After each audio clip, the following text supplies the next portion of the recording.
are now listening to United 96 Podcast on the RFK Refugees Podcast Network. Welcome in, ladies and gentlemen, boys and girls, RFK Refugees Podcast. Ted here. I am back. John is back. We finally have a full, well, I guess we did one live show. We did one live show together. So, but it feels like we're back to form. The sickness has hopefully passed all of us at this point. Unfortunately, producer Brian's not here, so the gang is not all back. 100%. He does not have COVID though. So the show did not give him COVID last week, just to be clear. There was no transmission through Zoom of COVID. It's the new variant. Back. The new variant is on the internet. That's the one that's hard to beat. Well, I'll start this week with my weekend, John, which was full of just being in this small cottage in Lynchburg. I planned to go to the DC United game against Nashville. That was probably like maybe the one good thing. Like it was that good for you, man. COVID did, because the game would have been terrible. Would not have been a fun game to bring new people to. We're trying to get a game. I need to reach out to my ticket. My ticket rep supposedly says. I reached out to my ticket rep, so I'm dropping this now. I was going to wait until I got confirmation because he has not responded yet, but he has said that he will basically give me 4 tickets to another game of my choosing. So, cool move from the DC United ticket rep. I did sell my tickets. I got at least some of my money back, not all of my money back, but a cool move from him. If they follow through, now they got to follow through. So. But John, how was your weekend? I hope you at least enjoyed the game. Oh, well, define enjoy. I certainly made money on the day, and I think that's going to be my plan to enjoy the rest of the DC United season. I think that's the only way I'm going to.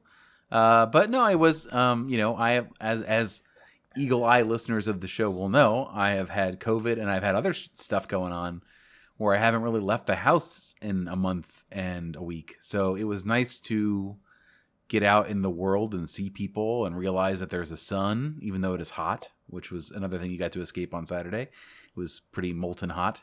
But it was nice to remember that life continues apace, even if you are not, even if you're not in it. So yeah, I think I can say it was overall a good weekend because I got to go out and live. But the game, good Lord, I can't wait to talk about this one. Yeah.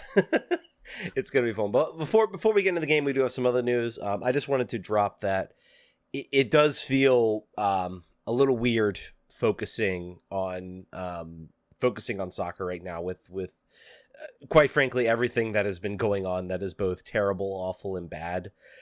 There are people in our communities who are under threat in multiple ways from what has just happened with the Supreme Court, what's been happening with certain extremist factions in our political system that have decided that attacking children or going after children at readings in their elementary school is something that they want to do. So it's a very scary time. And I think it's important to recognize those things. This is a sports podcast. This is an escape, I think, for both you and I, John, even though we are both people who are of a gender and a race that are certainly the least impacted. But I think it's important to recognize those things because we have wives, we have daughters who are going to be impacted, particularly by what happened last weekend. And I think it's important that we recognize that this is not politics when it comes to tax policy or for supporting whichever candidate. This is real things that are impacting people's lives in an incredibly negative way. And I think it's important for people to realize that and to stand up and to not just stick to whatever avenue you are, despite what some people might believe, and for supporters to also stand up. And there have been supporters who have stood up in spite of what some people might think they should be doing, and how apparently soccer is more important than what has been going on currently in this country. So I think it's worth calling that out. And, hats off to 202 Unique. I think they've been doing an excellent job driving a lot of the messaging. And I heard recently, I think one of the members says he doesn't feel safe in the supporter section, which is incredibly sad. These things have real impacts, whether they want to think them or not. And I think it's important to recognize that people in this game should all be loved and should be welcomed. So I do hope that things change for the better. Certainly. And I, I, as Ted says, I'm loath to not have this be the escape. And I'm also, I used to hate Don't Get Mad Vote, and I still kind of hate it. But also, politics is going to be very bad for a very, very long time. Like, I don't think people have processed that yet. I think people are still sort of in the stunned mode, and I think you should just pay attention to the fact, if you're happy about this, you're about to be this is your time, man. It's about to all go your way. So if that's you, that's great. This morning there was a breaking news alert for the Supreme Court. I was like, I'm not gonna like this. There's never anything for the Supreme Court that's breaking. Certainly not now.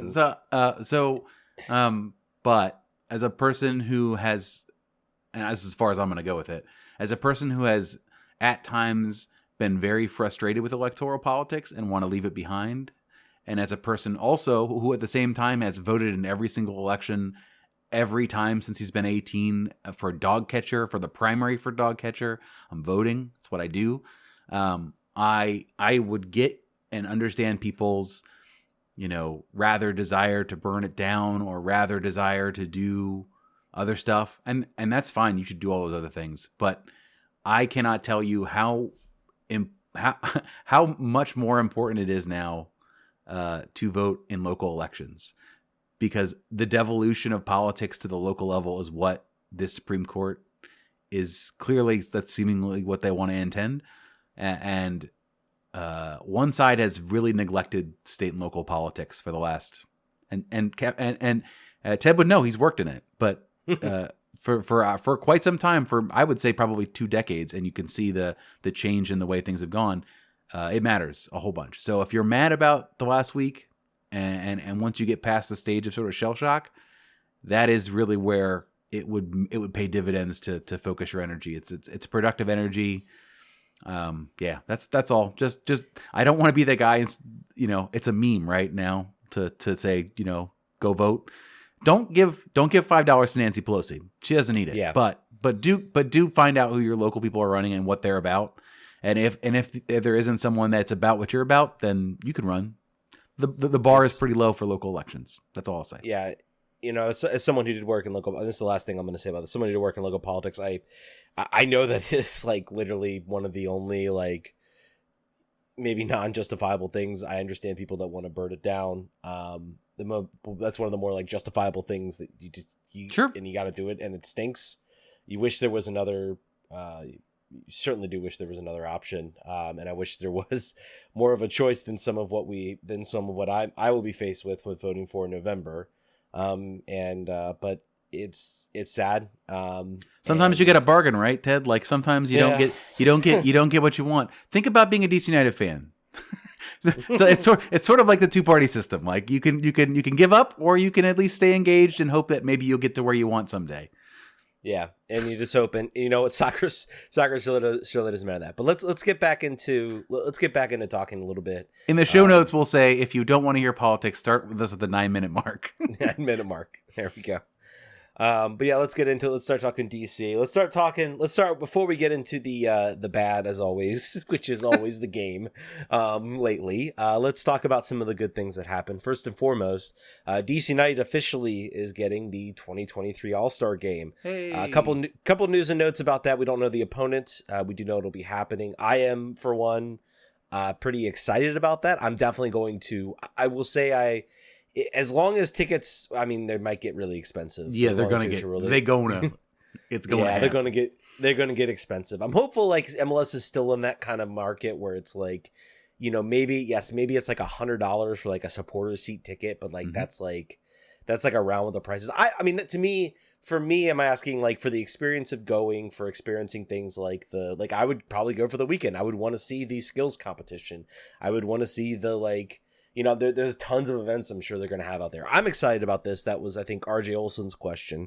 Are you excited about DC hosting the MLS All Star game? I am incredibly excited about it. I think it's going to be a fun event. I'll be curious to see who they're playing or who we're going up against. Are we going to do Liga MX again? Are we going to do something else? Who knows? John, what are you hoping for? Are you hoping for more Liga MX? Or are you hoping for something different? I I think that's fine. I don't think either. I don't know. I don't think the opponent is what makes the All-Star game not super appealing. I think to me, you're excited, and I'm glad you're excited, and I'll probably go because it's here, as long as the prices are not insane. And I don't have to pay for a hotel if I want to stay for the whole weekend, so that's a benefit. You would not want to. I'll offer you this bed that's right to my right, but I don't think you'll want to do the 40 miles each way each day.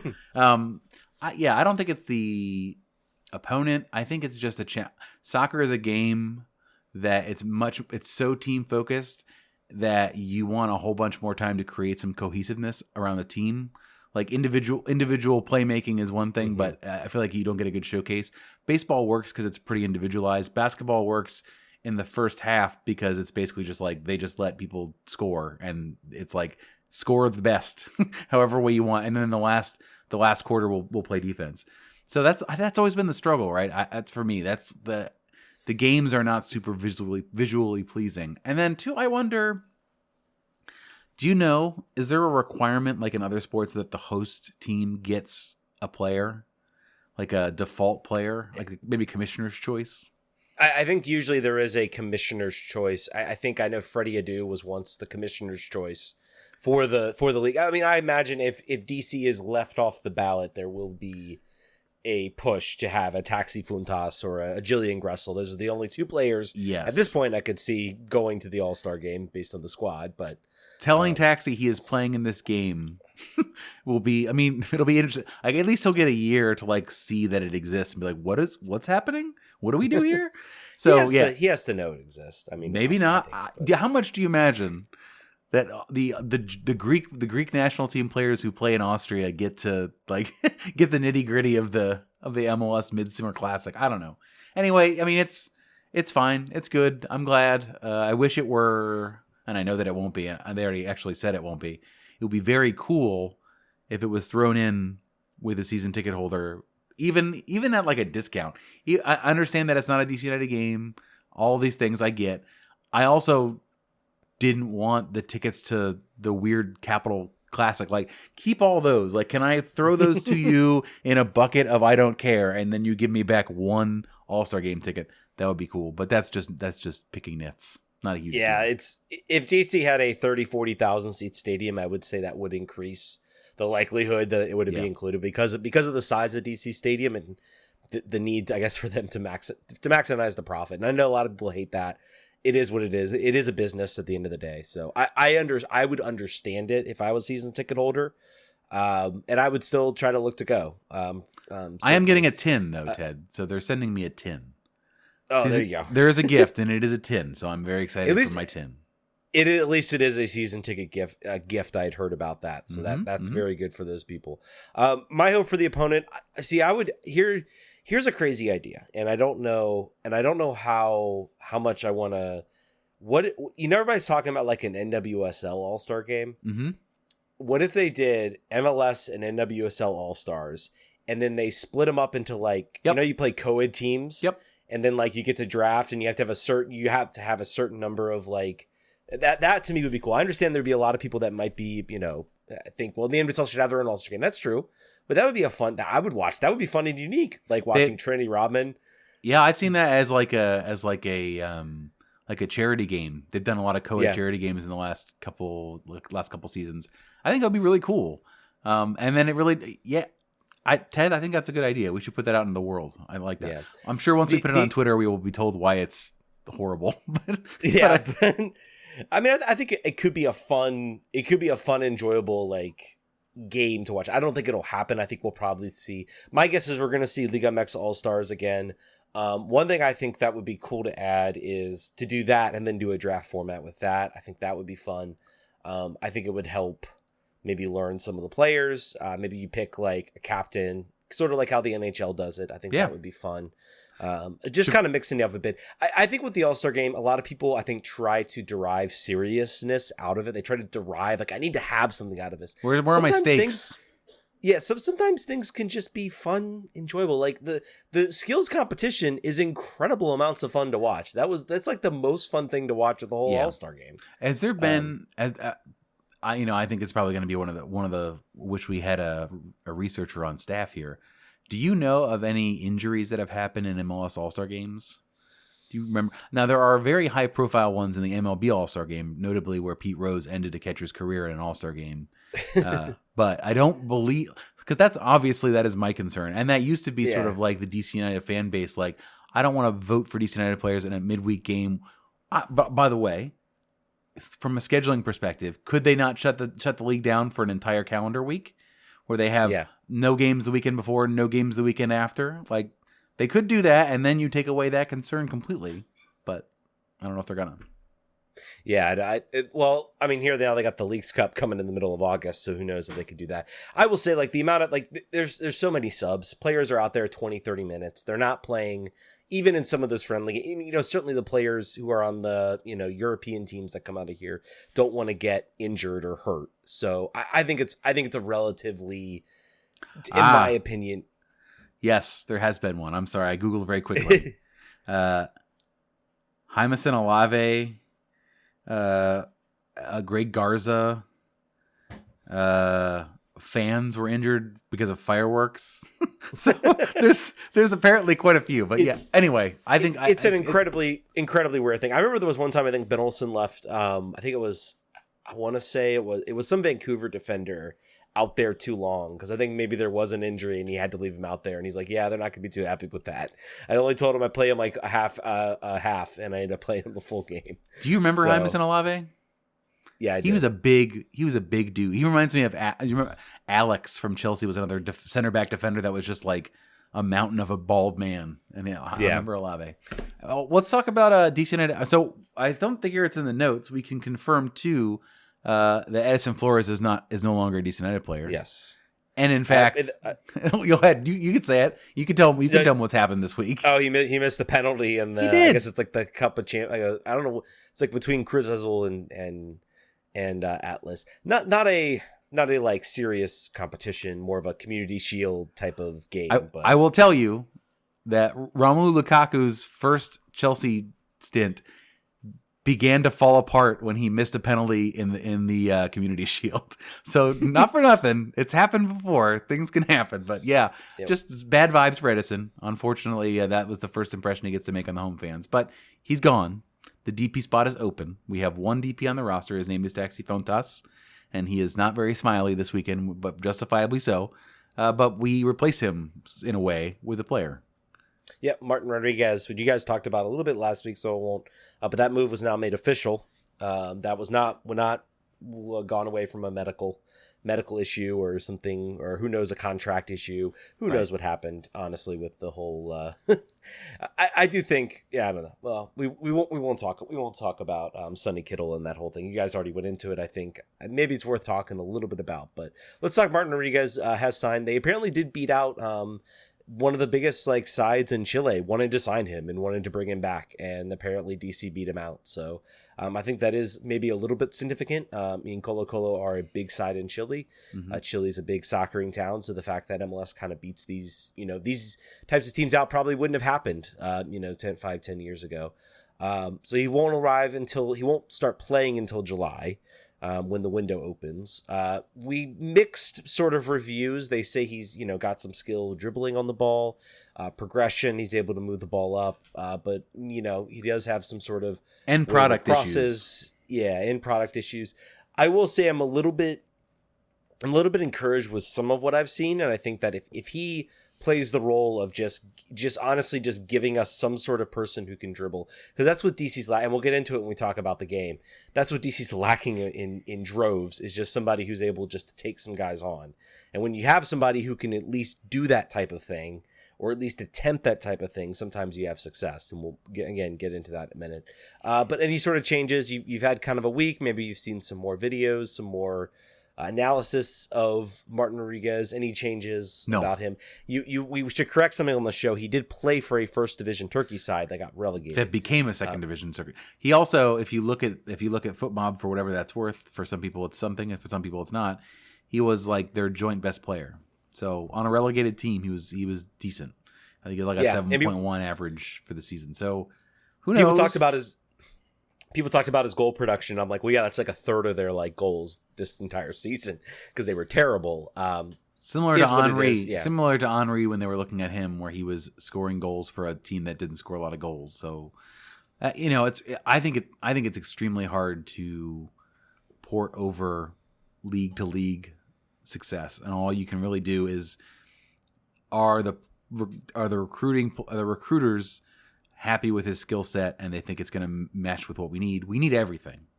We need a lot of things right now. So I think that was the big. People are getting upset about, either where he plays or. We need so many things right now. If Ted and I were to do a redraft, fantasy football manager redraft of this entire team, like we would be starting with not too many players. We would probably have lots of available spots. So let's see this a minimal cost. I think $300,000 as a transfer fee. That's nothing. That's to keep in mind. That's $700,000 less than a transfer fee than we paid for Nigel Robertha. So just keep that in mind. He's not a DP. We'll see how he goes, and he will be eligible potentially to start July 7th, but he's got to get his visa sorted. I don't know where he is in that process. So so I mean, hopefully that process is moving along and he gets it sorted pretty quickly. Really, do want to ask you something here. Quick question before we get into the game. Yeah. Yes or no? DC fill the 2 DP slots this window? I don't think they do. I think they fill any. Do you think they fill one? I think they fill one. I think they fill one in an effort to not finish last place and to sell some tickets. Because it's starting to get done. Now, did they have a sellout in this game we're about to talk about? I guess. Theoretically, yes. It was very crowded. I would not have been surprised if you told me that was an actual sellout. It was very packed. But I don't think that's going to be the norm from here on out. Maybe I'm wrong. Maybe their ticket people are extremely good at polishing a turd. I think a lot of people were kind of talking about how they weren't sort of surprised this was a sellout. It was also a 5:00 game, so it's a game you can sort of bring your kids to. Most of these games are going to be 7, 8 o'clock. Correct. It's not usual conducive to bringing like small kids and your families. kid would unfortunately melt into a pile of goo if you brought them to this game and were sitting on my side of the field, but sleep perspective wise, that'd have been fine. They'd have been real sleepy after that day. And who knows? Maybe they'll have a sellout at the Ted Lasso night coming up on July 13th. Should I dress up, Ted? I think you should. All right, maybe I should. I remember I should. Do your coach beard. Yeah, do your coach beard. Do the coach beard. All right, let's get into let's dive into the badness that was this game. I did want to add first. Actually, I wanted to go back a little bit. I want to say I think there is a universe where they do not fill that designated player spot, especially if any of the DP slots. And almost I'm like, do we even want them to before we even know if this team is going to have a coach? I don't know. Maybe you punt this whole year. They do have a lot of contracts. I think Birnbaum's contract is up. A lot of players. I believe Bill Hamid's contract is up. Yep. So they're going to have some roster space. This is going to be a rebuild. I think they will have a decent enough core that you could come in and basically tell a coach, hey, you got a blank canvas. What do you need? Let's figure out what we can do. I don't know. That's certainly something I think that could happen. And you tweeted that or wherever you put that out, and I was like, there's something there. Now, I would also prefer that we have a new, or at least half of a new general manager to do that full rebuild. It will be somewhat painful for me to say, let's start all over again, and then we've got to wait another 3 years for this to play out again before we can again then judge how this actually went to then actually decide if we need to make any changes, So I feel like I'd almost rather them say, all right, you got one more chance. Spend as much of my money as you want, and I need results by X date. And if you don't, then we're moving on. But if we go from start again, that date is like down the road too much. Yeah, and we'll get in that too. We'll get in that a little bit. I think with some of the listener questions. Yep. Let's talk this DC Nashville game. Before we get started, I want to say I missed the thing we're about to talk about. The lines were very long around the gate, and we had to go all the way around the stadium to find another gate. And it was like the kickoff was while we were in line. I was like, Hani Mukhtar is going to score, and Taxi Funtas is going to get injury subbed in the first 6 minutes. And I didn't get all of that right, but I think I got some of that right. I don't know. Well, Henry Mukhtar didn't score. It was Lovitz, I believe, that scored. Well, Mukhtar scored though eventually, right? Yes. Okay. He All right. scored. Well, anytime goal scorer was my bet apparently. Yes, but let's talk the game. So Ashton goes in this game. So after the wonderful game that was the Chicago game, what does Chad Ashton decide to do? Basically roll out the same type of formation and say, hey, let's try. You know that thing that really didn't work last week against one of the worst teams in the league? Hey, let's do that again. And he did, and it was bad. It's this to me, I think, has undersold that.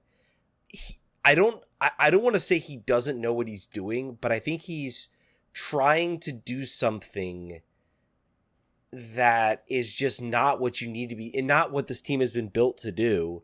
Number one, that's been the biggest disappointment here, I guess, from here. I thought Chad was just going to come in, not really try to change anything, and was just going to go out, and maybe he feels like he's forced into it with the lineup he has.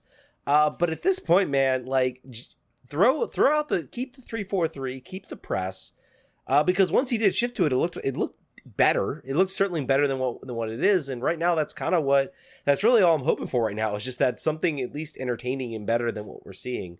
Because these last two games have just been awful and terrible, and this was the same. It was like he tried the exact same thing. 3 defensive midfielders. This time replacing Skundrith with Knaus. And Knaus is normally a pretty good player, but it just still didn't work. The team looked just very flat. Like they were gonna, and he should have known too. I'm like, dude, you're going to be given the ball. That's how Nashville play. They sit back and they hit you on the break. And it was literally like everybody in the stadium knew that was going to be the plan.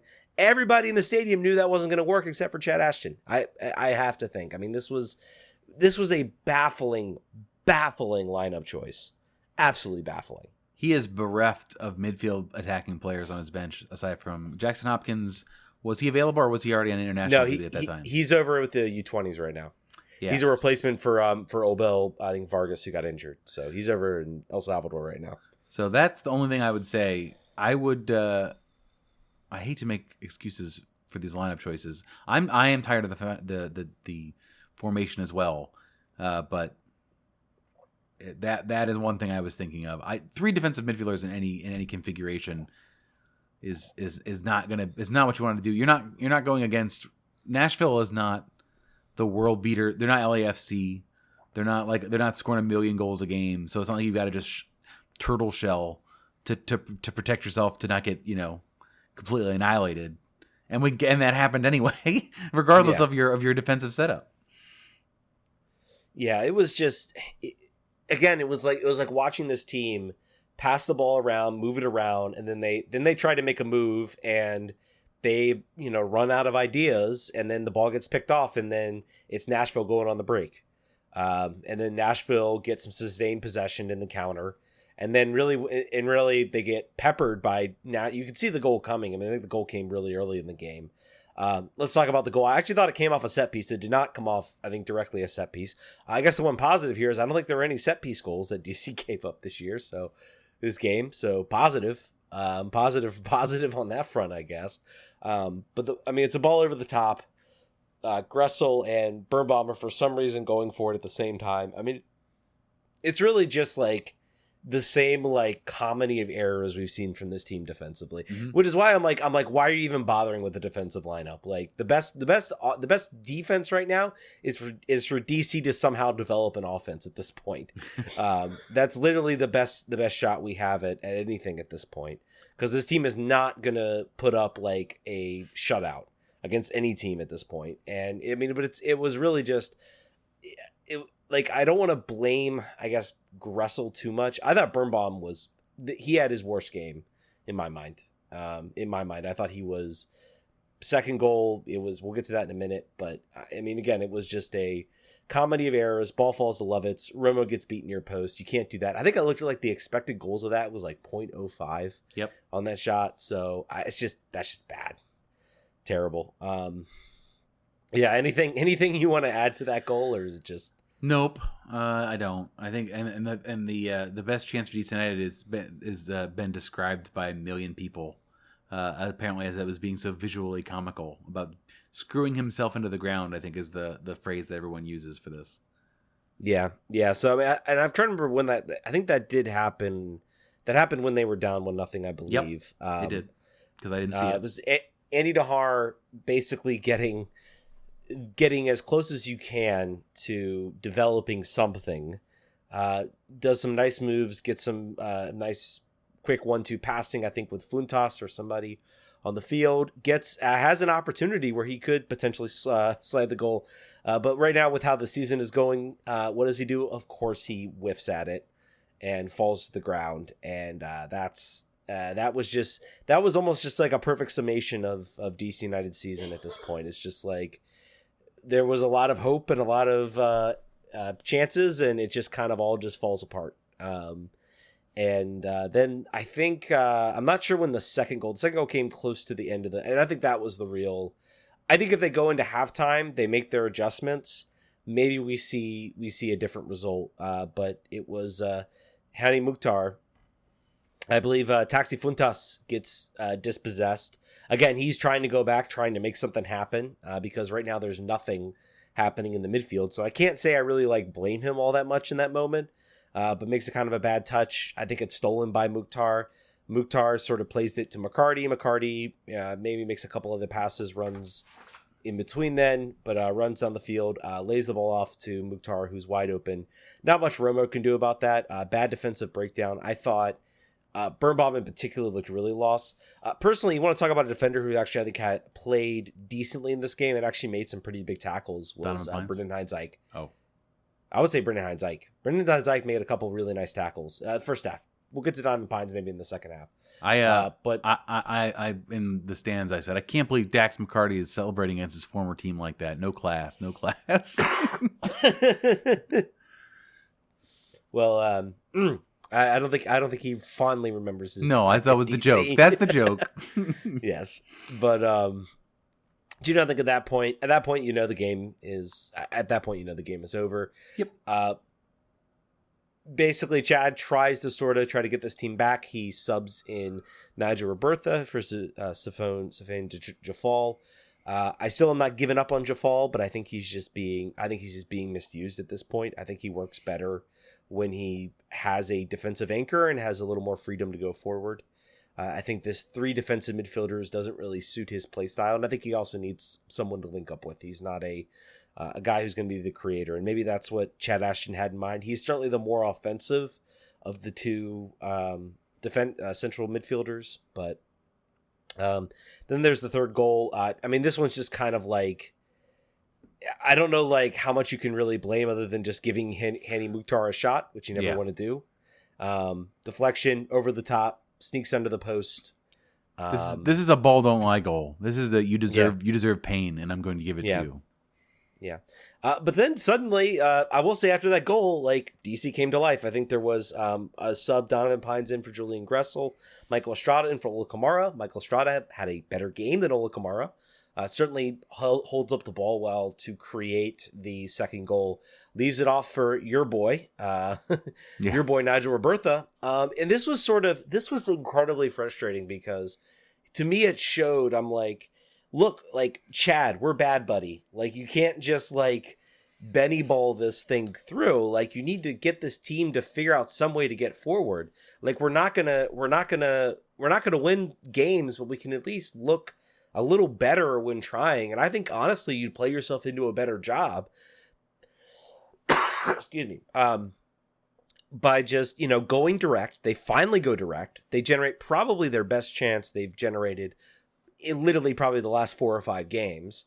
And they get a goal out of it. A nice ball. They Taxi Funtas is able to sort of lose the defense and slots home a nice goal. And it's you kind of think, okay, maybe there is something here. Then Nashville lock it down, and there really wasn't much else after that I can remember based on that. But just another kind of disappointing performance. I think Camardi Smith came on. He was a big nothing burger. Drew Skundrich, everybody's favorite, came on. He was also a nothing burger. Overall, it's just a bad performance. It's kind of where do we go from here? It does seem like Chad Ashton maybe is now thinking he's going to change what he's going to do. I hope he has at least some of that. Their next game will be Monday, July 4th against Orlando. So in Orlando, so should be fun times there. Should be fun times there. John, any other quick thoughts about this game? I kind of gave the summary. It was just kind of an awful bad performance. Yeah, no. There's you gotta go through it. You gotta analyze like we have, but it's just at the end of the day, it's an unentertaining product right now. It is a game in which you'll be like, I kind of want to look at my phone right now while I'm here. Like, I want to get on Twitter instead of watch this game because it's poor. Just for context about the type of chances that Nashville had for whatever you think about XG for the total, the game, Nashville had 0.87 to DC United's 0.74. Nashville had one more shot than DC United. And they had more, and DC United had 58% of the ball. Yet, the score is what the score is. So, like, it's just, I'm glad that Chad did not get on the horn and be like, listen, we had the ball almost 60% of the time. We had about as many shots as they did, trying to find the silver lining of it. He did not. He basically was like, everything is bad. I'm bad. The team is bad. Nothing's working. We need to do something different. People were mad at him for saying that because he's the coach, but like, you're limited somewhat. He took the blame as much as he could take it. He said, like, the tactics were not good enough. I'm going to have to change things because we can't continue on going this way. Like, I thought that was as good of a mea culpa as you're going to get, unless he wanted to be like, and also the players are garbage and I can't believe I don't have any midfielders available. Like, where are these players? Even though it's not, what are you going to do? COVID took all their Loudon players and it's not the window yet. So here we are. Yeah. Well, hopefully there are some more.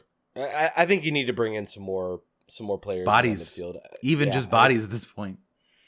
I think Martin Rodriguez might help a little bit. We'll see how that goes. He probably did not anticipate ever coming into a team and being so immediately needed as this. We talked about it last week. Maybe Lucy Rushton's right, and these players love being put into a rebuild. Martine, I believe, with an accente sobre the I at the end. Buddy, you're about to become very essential. You might be an every game starter, but we'll see quickly.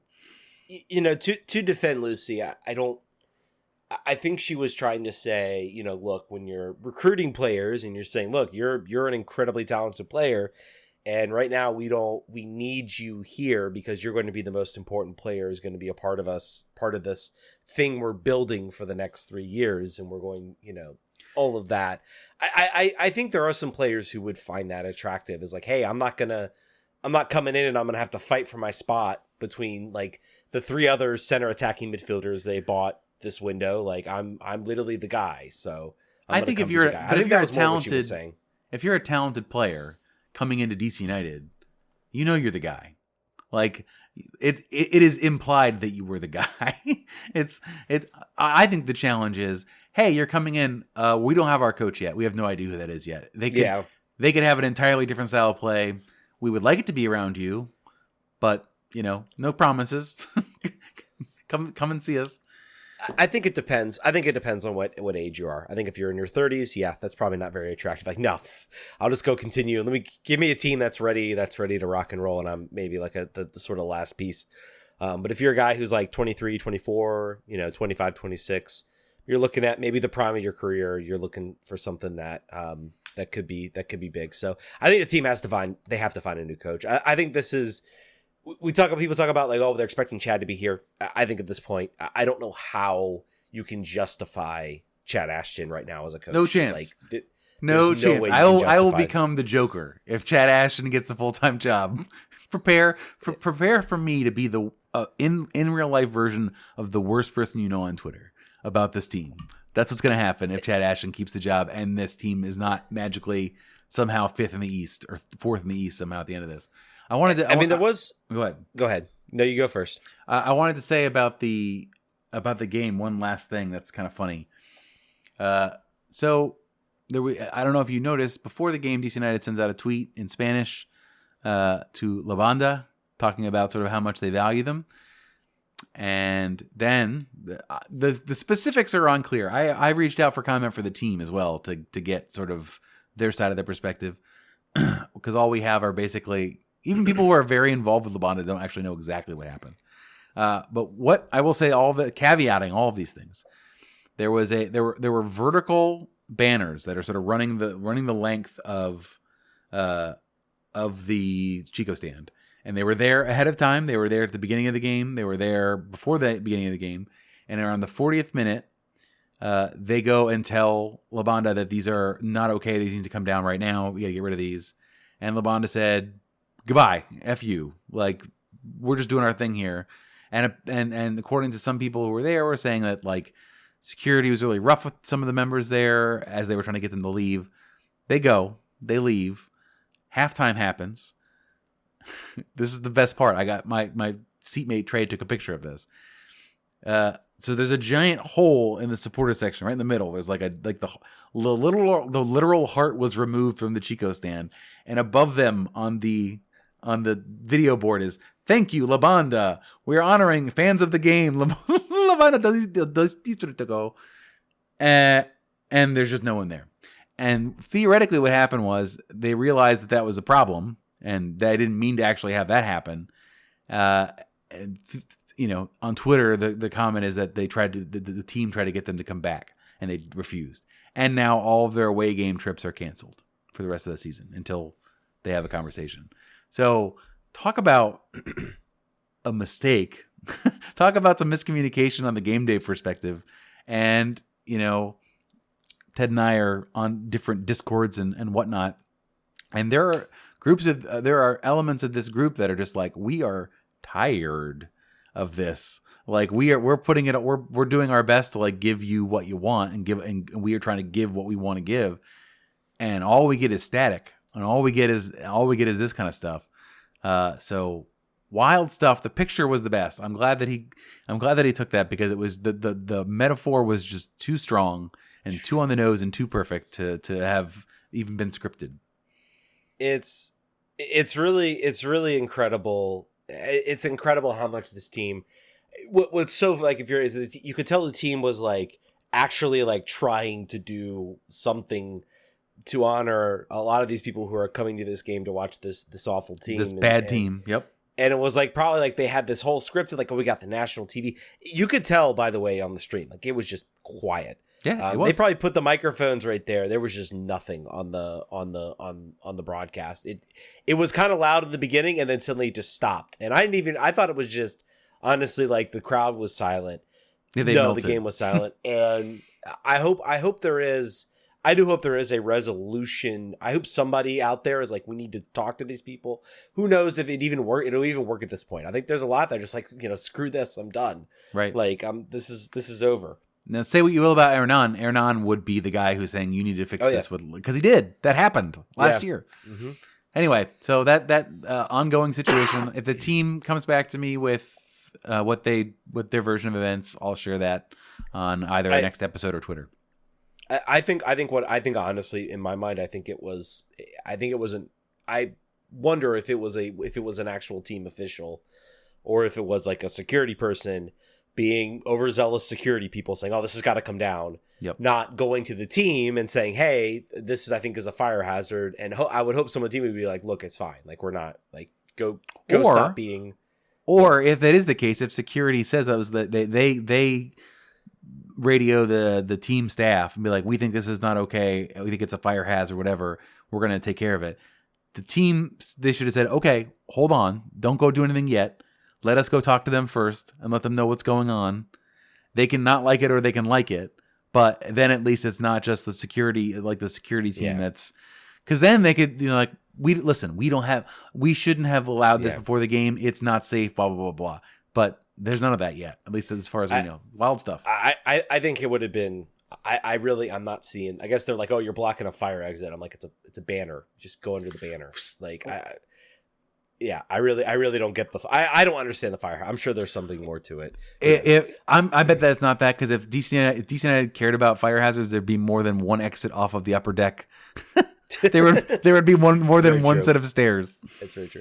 It should have been a thing of, look, let's just, if we get fined, we get fined, like whatever. Like at this point, let's We got so many questions. We got opened so many the questions. mailbag, and you guys filled it. So thank you as always to our awesome Twitter and listeners. I do want to start with this for a question from RJ Olson. Will Chad Ashton make it to the end of the season as manager? Yep. You think you 100%? Yep. No matter what. I think there is if this keeps going bad, if this team just keeps being awful, and there is somebody out there that maybe they are talking to or they have talked to, and they said, you know what, it's time to pull the trigger here. Let's make the signing. I think it's going to depend on who they have. If they have no one else out there, then yeah, I think he gets to the end of the year and they regroup. But I think if there is somebody that they've started talking to or they've maybe reached out to at this point, I don't think it would be the stupidest thing in the world to start maybe looking to reach out and to find somebody. This team will not pay 3 head coaches in the year 2022. They will not do it. They'll owe all those coaches money. Fair enough. I'll be shocked. I don't know. Yeah, I don't know. I think that's. I don't think you're paying. I don't think you're paying, even with the increase that you gave Chad. I don't think you're paying him enough that it would really matter. So. It's not a big number, and you're right. Now I think it's important too. Like, have they identified who they want for 2023? Like, clearly we all know that some degree of this was lip service. As far as the Chad is our guy, he's going to be the guy. Blah blah blah. That was like we had to make this move right this second. He's here. There aren't a lot of good coaching options available. We want to take our time, whatever. Do you think they have sort of narrowed that field down already, and they're already interviewing people? Here's what I think they are. I think they're starting to build a list. If you're starting to build a list, there's a coach. I think the Union Omaha coach who just led his team to a quarterfinal result in the Open Cup. I don't know his name offhand, and also won the USL League One championship. Has apparently said he is not coming back next year. So I don't know. I don't know about that, but that would be certainly an interesting signing if they brought him in. That's a profile. Go ahead, Ted. Sorry. Yeah. Here's what I could see. I could see them also saying, "Look, we need to give the fans something. We have this guy. We want to hire him.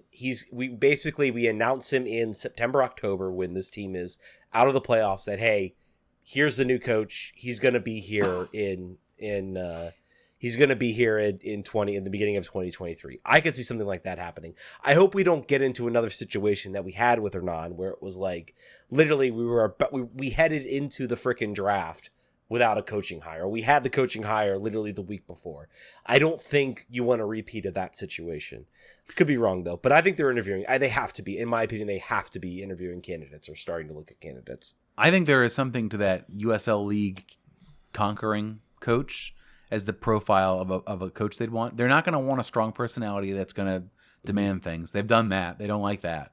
And I don't think they're going to want a retread that's failed at the MLS level already. And they don't have a team that's sort of top heavy with a lot. I mean, yet maybe I don't know if they're going to sign for the other DP spots, but they don't have like player power issues of like, Gareth Bale coming here is not going to come coach for a lower league side promoted coach. Yeah. That's not what he's going to want. So this is a team where that kind of thing could work. And I think I think we should keep our eyes peeled for that being sort of the way they go, rather than the Chris Armas route, rather than sort of the MLS retread is like, all right, well, and that also they're cheap, they're easy to fire, they're not going to rock the boat, and maybe you'll catch some lightning in a bottle with some new ideas or motivational tactics that haven't worked in the past. I think that's a good shout. You find a Caleb Porter basically is what you're looking for. Yeah, college coach or USL League One maybe. I like it. Yes. Pat McGill asks, when things are all wrong as a team, how do you properly evaluate individual players? Good damn question, Pat. That's a struggle, and I think we've seen it play out. You and I think. Yeah. Well, let's not name. We don't need to say who, but what's Julian Gressel drawing a lot of fire, drawing a lot of like individual targeting for how bad he's playing, and I really don't think he is one player I do not think has been that bad. I really don't think he's been that bad. The numbers don't bear it out. I mean, the problem is he was so good last year, like you pointed out. That's really the nature of this thing. And as you also pointed out, the offense is structured to run solely out of his side. The fact that he's the one that's crossing the ball all the time, they're not great. His crosses have not been as good as last year, and they've not been finding targets, and goals have not been flowing in by Ola Kamara as they have had in the past. But the lack of other options make him more vulnerable and less effective. So that's not really his fault. It's very hard to evaluate players in this context when there's so few bright spots. Jafal is a player that Ted likes a lot. That's a bright spot. Jackson Hopkins in very, very limited time has shown sort of the young players, desire to try stuff and not really get over intimidated by the moment. I think Donovan Pines has had a very good season so far, and in somewhat limited time, he has so far starched the one big mistake for a goal out of his game. Knock on wood. Yeah. Also, he's not starting every game, so like chances are less. But he has improved. I am much more comfortable with him than I would have been in the past. Taxi obviously is a unmitigated. He is accumulating stats on his own. I think it's 6 goals in 9 games. Is that the stat? Yep. That's great, right? Other than that, it's hard to really look at this sort of blob that doesn't have an identity and doesn't have effective tactics and really draw too many conclusions about individual players. I think what you're seeing is this is a team now that is heading into. They're going to get a chance. This is going to be, I think, an actual proper rebuild we are going to see next season. They really haven't had since 2014, and that was honestly a pretty good season. Maybe 2017, 2018. We'll say I'll put that in there, but those always follow good seasons. I want to say to people like, oh, this team's never going to be good. I'm like, I don't know if they'll ever be like consistently good. They're going to have I would put some pretty good money on them having a bounce back season next year. I don't think it'll be to the top of the table, but I could absolutely see them. I think there is core pieces there that if you find the right talent, like you did in 2014, like you did in 2018, you can put together a good squad. And you can go and you can do things right. Alberto DCU says, how would you change the current midfield 3 that Chad has set up? Take it, burn it, throw it away. Never speak of it again. Honestly, at this point, man, like just that lineup he threw out. And I talked about this earlier. I think you need Danny Nahar higher up the field. Even though it's going to break him again. I don't know how much, like, how does it not break him to have him at central defense anymore? I don't buy into that, I guess. The miles that he runs are lessened. It doesn't seem like it because he dribbles the ball a lot, but if you look at his miles traveled numbers, they are lower. Like it's less repeated sprints, and it's less sort of vulnerability to being fouled in the way that he has been when he's further up the field. I think you're going to have to limit his minutes, obviously, but I think getting him higher up the field, maybe you bring in a more defensive midfield where he doesn't have to check back as much, and you can get a guy like Knaus or Durkin that can just slot back into his sort of left wing back position. I just think this team just needs him. When they got him higher up the field, they looked a lot better. And at this point, maybe you figure out a way to manage his minutes. Maybe he plays every other game. I just think it's more effective than where he is right now.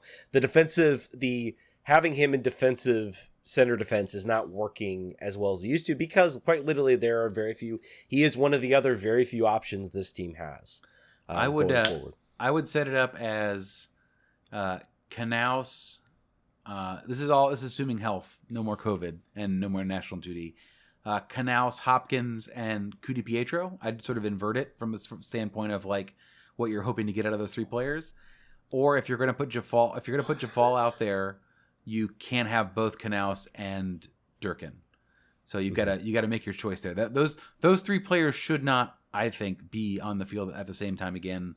They're I think Durkin and Jafal have somewhat of a duplicative talent, like some of the same things they bring to the table. And then also we have Moses Nyman, thank goodness.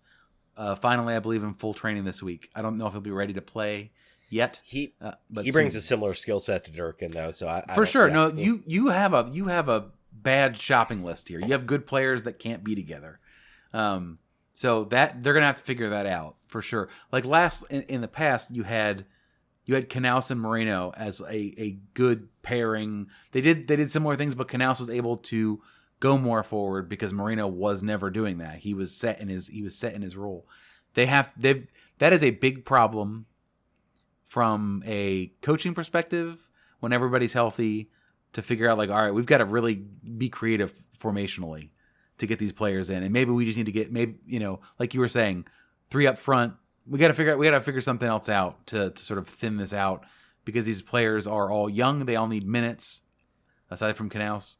They are all young, and we've got to figure it out. But I think that's what I would Cudi Pietro, Hopkins, and Knaus, or Knaus, Durkin, and Hopkins.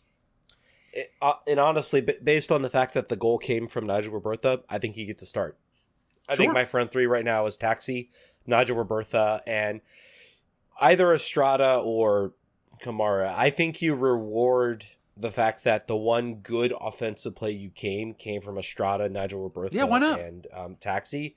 So I think you start them up front. It allows, it gives Taxi, I think, some outlets that he can look for. I think it allows, maybe you can shift who drops in. Maybe, if there's a hold-up play, you have Estrada drop in, and he can kind of find outlets to either Taxi or to Robertha. If there's more of a interplay with the midfield, maybe you bring Taxi back, push Estrada up. I think it might give DC a little bit of a different look that might throw some teams for a look. I think that's what you do. I think you need to return to the sort of 3 front line. At least generate some, even if it costs us a goal. We're already bad enough on defense. Right now, the best thing this team can do defensively is to keep the ball away from the defensive side of the field as much as they can. And I think you only do that if you have a 3-man front line to try to generate some offense. It might not work every game, but it's certainly, I think, going to be better than what we're seeing. Cavalier Max, a.k.a. my dad, John Meyer, says, DC United management said this is a playoff caliber team with a world-class coach. Obviously, both judgments can be wrong, but which one do you think is the most in error and why? And I think it's honestly Chad Ashton is the coach. There is a probably a universe or alternate reality where this team actually is sitting quite comfortably into the playoffs. Maybe, I don't know, Losada listened to people and that's what changed. I mean, this lineup is not completely devoid of talent. And I think with anything in MLS, it's razor thin margin sometimes between being really good and really bad. It's not as drastic as it used to be, but it's still there. Decent. Playoff caliber team is not a honorific in a team in a league where so many teams make the playoffs. That is a low bar, and this team does not meet it. However, that is more possible than assuming that Chad Ashton is in fact going to be a coach you want to keep. If there were certain players that were hitting also, if Julian Gressel was on a tear, if Nigel Robertha was showing some of the promise of what his salary was, if Camardi Smith was a great draft pick, if Nigel Jafal suddenly grew throughout each game. I mean, there was a definite ceiling where you could see this team maybe eclipsing that playoff spot. That's probably the maximum amount of what we'd see from this team. Arthur Lampros says, all the talk of finding offensive mid or striker or any talk of defenders, that seems like the real issue right now. I think, honestly, this team has probably so much salary sunk right now into defenders. You talk about Ain Hardest got a new contract, $350,000. Birnbaum's on probably his last contract, and I'm pretty sure it's close to TAM level. You have Bill Hamid making basically the max amount of salary he can be before being TAM level. You have Brendan Hines, you just paid, probably not make it as much as Birnbaum, but certainly there. Nope, you definitely not. But you have a lot of players. Those, particularly, I think Birnbaum is the key one here. I think this team right now kind of knows what they are. I think, again, they're not completely mathematically eliminated. I think they know the biggest hole they have to fill is right now. I think and where they should be focused on is that we got to make sure whatever designated player we sign next has to be nailed, because nailing that can maybe get you into the playoffs. And I think that is going to come from the offensive side of the game. It's the way MLS works. There's very, very few defensive players that get designated player contracts. Literally, the biggest story this year probably is the fact that Walker Zimmerman got a designated player contract as a defender. That has also thrown the market completely out of whack as far as trying to sign a player. A lot of people have talked about that. So I think that also makes these players maybe more valuable in the trade market. Yeah. So I think there's nothing wrong with saying any of these players are available for trade. Any of these defenders. Anybody you want, we can have a conversation. I think Donovan Pines would be someone they go after as far as like someone with a bit more potential, and maybe good coaching gets him there. But I think there's value. Arthur asking this question, there have been a lot more individual mistakes, and this last game sort of throwing that a little bit into sharper contrast. But there have been those, and not by Donovan Pines for a season for once. But yeah, I would I don't know if that's correct on Birnbaum. It might be he might be coming out of contract. I would be open on depending on return. Yeah. I'd be open depending on return for any of these players. Yeah. None of them are blowing me away. I will say I think Birnbaum might be like on 1 year and like an option year or something. I forget like when his contract. I know when I played I briefly played a save with DC United at Football Manager, like his contract was coming up and I had to like either re-sign him or not re-sign him, and I re-signed him in the game. So I don't know where his and that was beginning of 2021. I'll have to remember when his contract was. I'm not exactly sure, but I thought I remember seeing it might be coming up this year. This may be like an option year he's coming into. I could see the team possibly, if they have another year of his contract, I could see him being some pretty good trade bait, or a guy you leave unprotected on your expansion draft. Because if I'm a team like St. Louis looking for a reasonably inexpensive, experienced MLS center back, Steve Birnbaum's right there. Oh, he played in California, didn't he? I'm trying to remember where he played. I was like, did he play like out in like the UCal Berkeley? UCal Berkeley. Okay, I thought maybe he played out in the Midwest, but yeah. So I think that's right. Not the homecoming there. Let's talk. We got J Napoleon P, I think is what that is. What happened to Birnbaum's offensive headers? More Birnbaum talk. They seem to sail or go over the crossbar just because he doesn't jump as high as he's used to. And is now hitting the ball lower on the ball, or is it just blind luck? I think Birnbaum has he is the one player I think that has regressed the most. I think Birnbaum's, Hamid's regression has been more gradual. I think for me with Birnbaum, it's very much been sort of falling off a cliff. Maybe that changes, I'm not sure, but he does not look like the same player. Maybe he's still dealing with the issue that has plagued him his whole career, is that he has never been able to really step up and be that kind of vocal sort of defensive organizer. When Brilliant clearly was losing steps, he still had an important part because he had an ability very much to kind of organize the defense. And you could see it. And players, he would kind of like place players in positions and sort of be that guy who could be in the right spot. And Birnbaum's always had the physical prowess. He's just never had the ability to sort of the soccer IQ or the ability to organize. And I'm sure he would completely reject that notion. But I think it's pretty clear now he is starting to lose his steps. His physical prowess isn't there.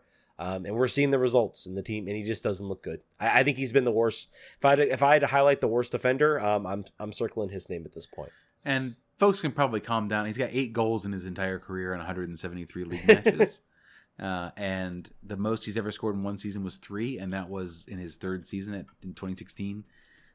He's had 2 twice and then 1. So I would agree it's unfortunate that he seems to get his number called a lot on those corners, and he gets up and he has a bad GPS on where it goes.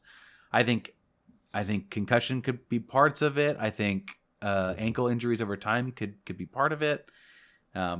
This is not a huge problem. I would say maybe target somebody else on these corners.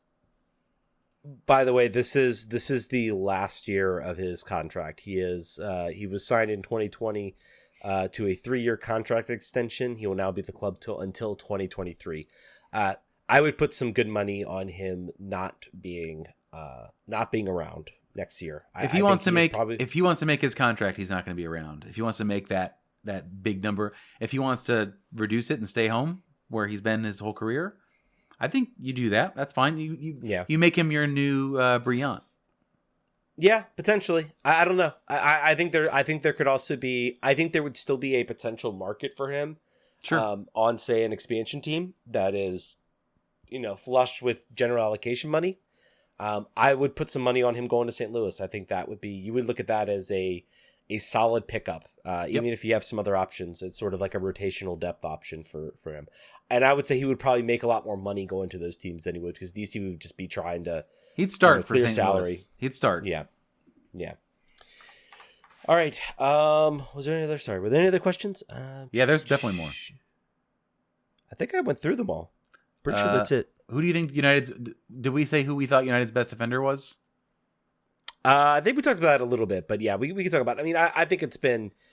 You're probably going to say Donovan Pines just because he hasn't made many mistakes. I will say this game, I thought the best defender in this awful, terrible game was Brendan Hines-Ike, and I think he has been probably the most consistent defender of the three out there. I think that's including... I mean, obviously, Eddie Nahar is out there. There's different roles. Yep. When we talk about central defender, there's different roles. What Brendan Hines-Ike is asked to do is not what Eddie Nahar is asked to do. And I think if we're talking pure just defender, central defender, for me, it's been Brendan Hines-Ike. I'm happy to have him back next year with some better surrounding, with some better defenders to surround him. Yeah, I guess I'll go with that. I wouldn't. It's hard because there hasn't really been anybody good, but I mean, he's been the better. He's the one player I'm excited to have back, other than I guess Donovan Pines. Brad Smith bums me out. Yeah. He was expensive, and he's on from a acquisition perspective. He was very expensive. He was half of what we got for Paul Arriola leaving. And I've not been super impressed. I don't know if he's better in less of an attacking role. Probably not. I just don't know. Where he fits in with his team going forward, particularly if a new coach is like, all right, the wingbacks thing is cool, but we're not going to do that anymore. That's done now. So yeah, I guess Brendan Hines-Ike, I just for lack of better options, I think. Donovan Pines hasn't played enough for me to give him that. Similar to Nahar. Nahar's been injured, and Pines just hasn't really played that much, so. Yeah. I'm trying to look at what his contract situation is. I wonder if he was coming up on it. I mean, he might be coming up on it. He just signed. Hines-Ike just signed. That was the end of this year. No. Sorry, I'm talking Brad Smith. Because I know we got him for a trade. I'm not sure what his contract situation is. Maybe it's expiring next year. You can tell. Yeah, it might be. I think if you wanted to get top value for him, this might have been the last year that Seattle could have done that. We'll come back to that one. I'll look up. It wasn't as easy to find. As far as I don't know if they renegotiated his contract or who knows. Okay. All right, I think that's going to do it for this episode of United 96 here on the RFK Refugees Podcast Network. Thank you guys so much for listening. We will be back next week, hopefully completely 100% COVID-free on my side, hopefully less of a cough. Hopefully I'm able to speak a little bit more without coughing. I tried my best to lower my microphone. It gives you gravitas. It's a podcast verite. We're doing our best out here trying to breathe through COVID. Yeah, we actually went an hour. This is like an old school show talking. God, this is like an old school show talking soccer. Thank you guys so much for listening. We'll catch you guys next week. Vamos.